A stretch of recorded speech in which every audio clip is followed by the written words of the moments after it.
Masih bersama kami di Konspirasi Prabu. Tadi kami sempat berbincang-bincang dengan teman-teman yang ada di sini seputar suka duka di lapangan. Dan salah satunya adalah gimana kita dengan profesi ini kan bisa bertemu dengan banyak orang. Termasuk ya pejabat yang paling tinggi sampai juga yang less fortunate yang tadi Ayah sempat sebutkan. Nah kalau Giselle, siapa narasumber yang paling berkesan yang pernah kamu wawancara?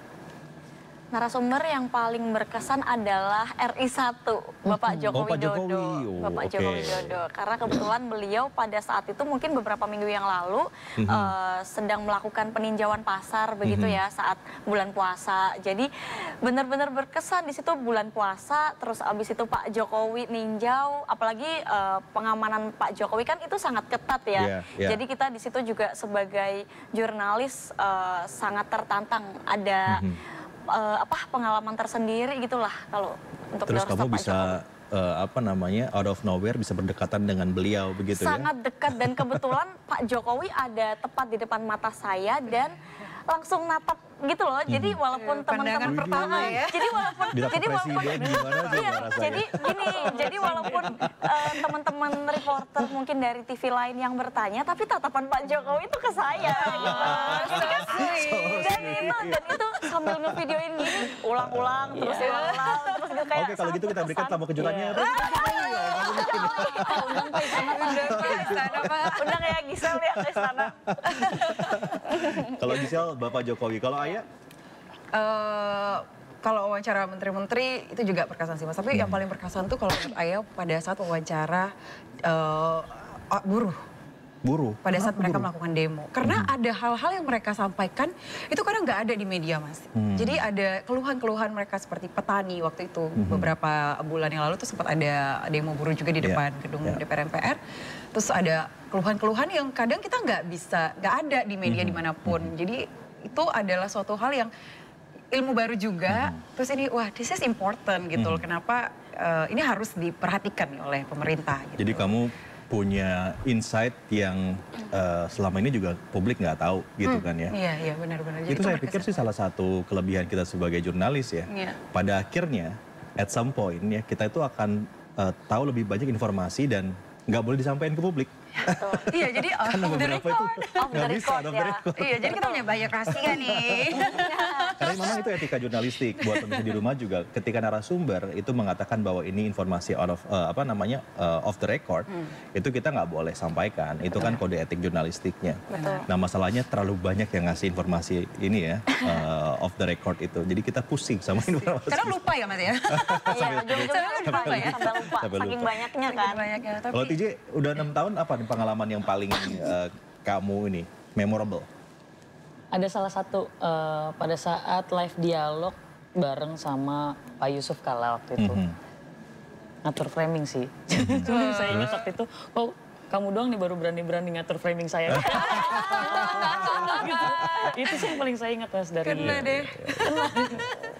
Waktu itu berkesan sih pada saat itu karena sebelumnya liputan di mana dapat geseran di situ yang mendadak gitu ya sudah kan lebih enak gitu ya kalau misalkan untuk framing Pak izin Pak agak geser sedikit padahal itu di sini deg-degan gitu kan Wah geser-geser orang penting nih gitu izin Pak tulis surat dulu Pak boleh nggak izin tulis surat doang nih berani-berani atur framing saya aduh gitu sih dan ternyata mereka tuh orang biasa ya sebenarnya ya lucu-lucu juga loh kalau di layar kan kita lihat kayaknya orangnya wah gimana gitu. Begitu ketemu langsung tuh ya humble.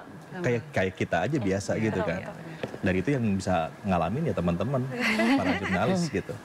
Oke, ini sebagai sebelum kita mengakhiri saya menawarkan sama teman-teman. Ini hadiah nih. Mau? Apa yang mau? Apa yang mau Giselle sama Ayah lakukan di Konspirasi Prabu boleh deh. Apa aja yang mau dilakukan? Aduh apa ya? Diskusi 2 jam boleh kali ya? biar spesial. Pengen jadi Mas Prabu boleh nggak? Pengen jadi di sini. Menduduki kursi panas Prabu Reformasi. Mungkin Ayah. Itu kayak out of the script deh kayaknya. Mungkin punten sebelumnya Mas Prabu. Terus narasumbernya siapa? Mas Prabu dong. Iya, di Bali nih di Bali. Banyak rahasia yang nggak boleh disampaikan. Kamu mau coba di sini? Iya, boleh nggak? Boleh. Jadi nggak ngatur berat sendiri nih. Wah iya ya benar. Ini kursi panas loh ini. Kehormatan loh ini Mas. Duh Mas, izin ya Mas ya. Iya, oke deh. Ini nih produser Aduh, deg-degan, kerjainnya. deg-degan nggak? Mau Boleh coba? Boleh ya, kita coba ya. Ya udah. Silakan Mas. Saya yang tegang nih. Mau diapain? Abis ini jangan diapa-apain ya. Oke, kan kapan lagi jadi seorang Prabu Revolusi? Penilaian itu kapan ya penilaiannya? Coba. Aduh, Kalau macam-macam penilaiannya nanti Wih, coba kita bikin. Ih panas loh. Wah, Coba kita duduk ya. cocok juga di host ya. Ayah ya. Belum. Bisa Belum, baru di duduk. situ bisa. Baru duduk. Enggak, masih takut kayak aja. Coba ya. Oke, kita coba. Tunggu, jadi dari langsung tuh tegang ya ternyata. Saya baru ngerasain kagok gini duduknya coba. Ya oke ya. Kapan Langsung jadi lagi? awkward gitu. Jadi wawancara Mas Prabu eksklusif loh ini ya. Oke. Prabu Revolusi. Namanya keren, orangnya keren.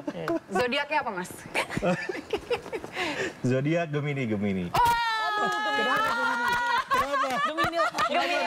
Gemini lah. Kita bertiga Emang baru kenapa orang saja. Namanya ada Gemini. Emang siapa aja Gemini? Oh tapi ini yang paling spesial nih Mas. Orang-orang ya leader-leader kita tuh paling banyak Gemini loh Mas. Gitu ya? Iya, Pak Soekarno, Pak Soeharto, Iya. Pak Jokowi itu Gemini juga loh. Kok kamu tahu banyak tentang Gemini sih? Leader. Riset tentang Gemini ya? Trauma Jangan-jangan saya Mas. mantannya orang Gemini kali ini. Orang Gemini dia. Tapi iya Gemini tuh keren-keren loh. Gitu ya? Iya, Aduh. dan juga suka berpetualang gitu. Kan banyak contohnya tuh. Enggak, saya sih enggak berpetualang. Saya loyal kok. Oh loh Saya ya, setia kok. sih. Curhat nih. Di layar gitu. Gini rasanya jadi Mas Prabu. Gimana kayak rasanya? Ternyata tegang ya jadi narasumber tuh ya. Apalagi jadi host ya. Oke, mau ditanya lagi nggak Mas? Boleh, main kan, main game soalnya. Mas, tapi aku tuh ngefans ya sama Mas Prabu. Terus namanya juga keren banget kan, Prabu Revolusi. Mas ceritain dong Mas, itu kenapa sih namanya Prabu Revolusi? Artinya apa sih Mas? Oh, itu sih gampang jawabannya. Itu di Google juga ada. Ada juga. Kalau revolusi itu nama keluarga. Oke. Itu nama dari kakek ke ayah ke saya juga ke anak saya juga kasih namanya revolusi. Jadi dulu kakek saya itu tentara dan terus